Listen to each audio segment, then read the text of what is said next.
Ger. Duh.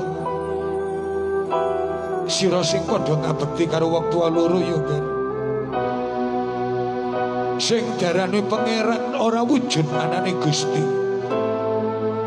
Sing darane pangeran katon ora ana kejaba liya ya wong tuamu.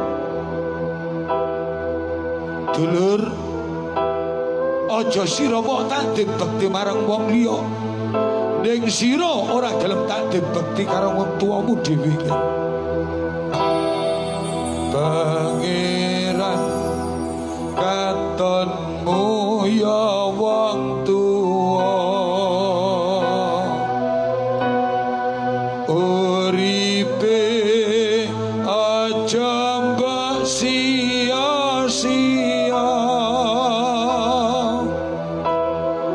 mulyano senengno lan bungano